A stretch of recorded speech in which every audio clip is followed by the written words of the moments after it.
Amis sportifs, bonsoir et bienvenue à votre émission Entretien sportif, chaque jeudi soir sur la chaîne MNTV. Nous sommes toujours dans la ville Océane, dans le département du Kwilu, et nous allons recevoir ce soir M. Megzan Paterne Moukoko, un des membres de Bana Diable Rouge, ici à Pointe-Noire. C'est donc notre invité de ce soir.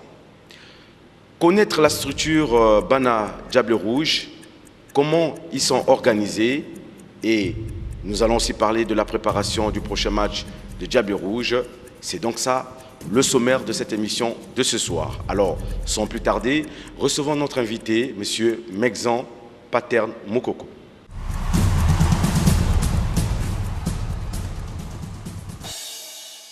Megzan Moukoko, bonsoir. Bonsoir Francis. Alors, Monsieur Paterne, que veut dire exactement Bana Diable Rouge? Est-ce que vous pouvez nous expliquer c'est quoi cette structure autour des Diables Rouges? Et les Bana Diable Rouge, c'est une structure qui dit tout simplement en français les enfants des Diables Rouges. Bana, c'est en langue vernaculaire. En français, ce sont les enfants des Diables Rouges. Et cette structure a pour objectif d'assister l'équipe nationale au niveau national, tant à l'extérieur du pays. Merci en tout cas, M. Paterne, pour cette précision. Nous avons compris maintenant que veut dire exactement Bana Diable Rouge. Maintenant, est-ce que vous pouvez nous dire aujourd'hui comment est structuré ce regroupement des enfants du Kwilu qui se regroupent autour de cette équipe nationale? Comment se présente l'organisation de votre structure Bana Diable Rouge? Merci, monsieur le journaliste. Les Bana Diable Rouge sont structurés de la manière très simple. Ce n'est pas seulement les Kwilois ou les Ponténégrins qui font partie des membres des Bana Diable Rouge, c'est une organe ouverte à tout le monde, à tout Congolais ou à tout étranger désiré de faire partie de cette structure. Donc, c'est ouvert aux Congolais et ouvert aux étrangers, mais qui aiment notre pays, le Congo. Et actuellement, nous avons un noyau de coordination qui, d'ici peu, est en train de préparer l'Assemblée générale élective afin de faire asseoir un bureau qui va emmener jusqu'au Mondial 2014 les Diables Rouges du Congo, et l'après-mondial s'en suivra aussi. Amis sportifs, comme nous parlons des Diables Rouges, nous allons maintenant suivre notre première rubrique qui est la conquête. Je vous fais découvrir un des joueurs de l'équipe nationale du Congo. Suivez, c'est une surprise, suivez et vous allez découvrir.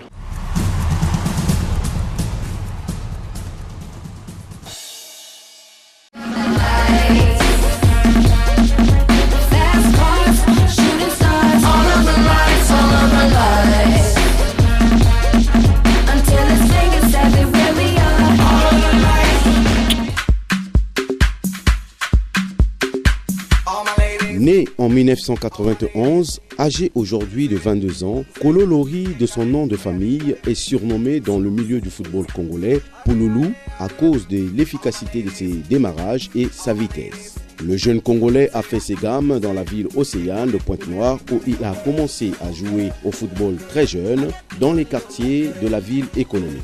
Amoureux du ballon rond et très déterminé à gravir les échelons et de se faire connaître dans le département du Kwilu, Kolo Lori va intégrer une vieille équipe mythique de Pointe-Noire, Abeille, sans pourtant avoir la confiance des dirigeants et du staff technique qui ne le ferait jamais signer une licence. Confiant de ses qualités, le jeune attaquant décide de faire le grand saut pour tenter sa chance à Brazzaville. Une fois dans la capitale, Kolo Lori atterrit à Wenze, plus précisément dans l'équipe de Mbako en 2e division en 2008 pour sa première saison. Talentueux, il va se faire repérer très vite par les dirigeants de Saint-Michel de Wenze qui vont le recruter pour 2 saisons où il deviendra le meilleur buteur de cette équipe et se voit classé parmi les meilleurs attaquants du championnat et se fait une réputation d'un attaquant très dangereux pour les défenses adverses.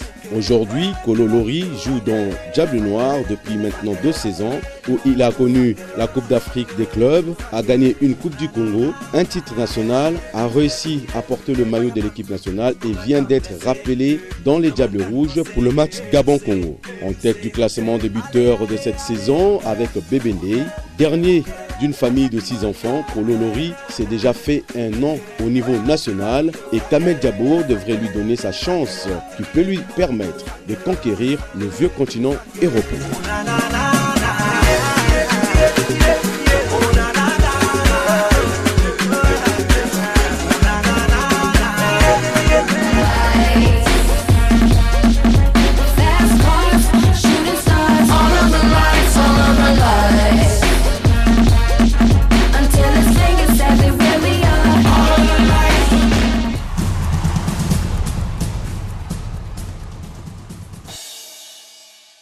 Merci à toi, Joss Sten, et je remercie aussi Monsieur Riffin qui nous a permis, faciliter un peu la tâche ici à Pointe-Noire.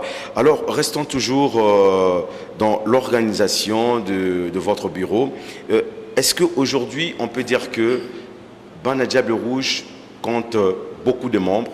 À peu près, vous estimez par exemple le nombre des membres de votre association? Merci. Il est simple, les images vont parler d'eux-mêmes. Seulement si vous avez les images de l'arrivée de l'équipe nationale après le match nul du Burkina Faso, quand l'avion a atterri à 3 h du matin, il y avait près d'une centaine de Bana Diable Rouges qui ont vu le match ensemble chez le président de la coordination qui est Costa Rica, qui malheureusement devait être avec nous, mais pour des problèmes de santé, il n'est pas là. Nous étions au moins une centaine à recevoir l'équipe nationale à 3 h du matin à l'aéroport de Pointe-Noire et les accompagner. Et c'est ce qui se fait à chaque arrivée de l'équipe nationale. Il y a un monde fou des Bana Diable Rouge. Donc si je peux pas m'amuser, étant membre du noyau, je peux vous rassurer que nous sommes une centaine membres reconnus sur le fichier Bana Diable Rouge. Merci Monsieur Moukoko de cette précision. Ça veut dire tout simplement que vous êtes tellement nombreux. Et aujourd'hui, est-ce que on peut dire que Bana Diable Rouge, il faut vraiment avoir la fibre nationaliste pour intégrer cette structure pour l'équipe nationale des Diables Rouges? C'est très simple à répondre à cette question. Il faut d'abord aimer ce pays qui est le Congo, aimer le drapeau vert jaune rouge qui symbolise notre nation et aimer les Diables Rouges du Congo, aimer le football, et c'est ce qui fait le caractère principal d'un Bana Diable Rouge. Un Bana Diable Rouge, on le reconnaît facilement. Il a l'amour de la patrie, l'amour de l'équipe nationale et il est dévoué jusqu'à la limite de ses efforts à pouvoir prêter la main qu'il faut à cette équipe nationale, partout où besoin sera. Vous avez compris, amis sportifs, que ici, à Pointe-Noire, il y a des gens, il y a des personnes qui sont vraiment décidées à ce que cette équipe nationale arrive au Mondial 2014. C'est déjà l'heure de notre prochaine rubrique. Alors nous allons partir au face-à-face parce que vous savez que le prochain match c'est très bientôt. Nous avons fait balader un peu le micro dans la ville pour avoir ce face-à-face. Suivez et on se retrouve juste après ça.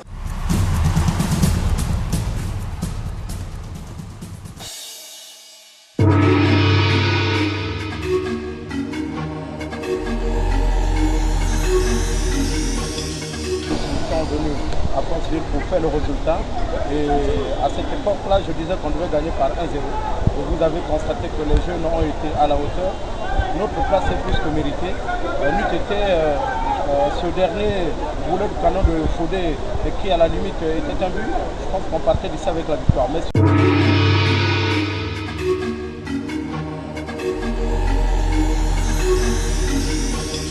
Ce serait mon souhait, hein, le plus fort. Maintenant, je suis un sportif, je suis aussi objectif. Mais ce qui est certain, je suis persuadé que le Congo va se qualifier, enfin sortir de ce groupe. Nous serons premiers, ça j'en suis convaincu. Nous irons même au deuxième tour.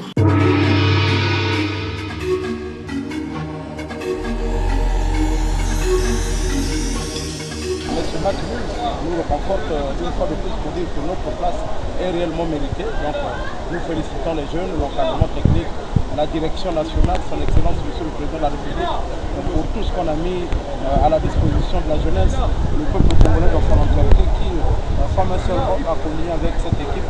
C'était difficile pour les nerfs, mais nous sommes satisfaits.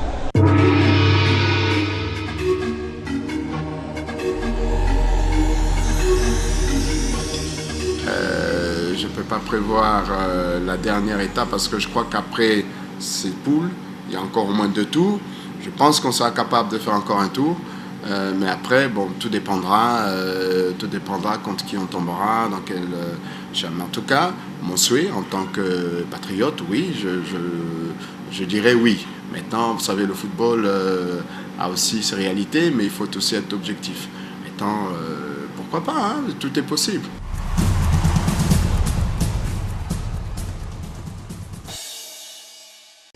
Merci à toi Tony Akoli. Alors chers téléspectateurs, c'est l'heure du TGV de la publicité. On se retrouve juste après la pub.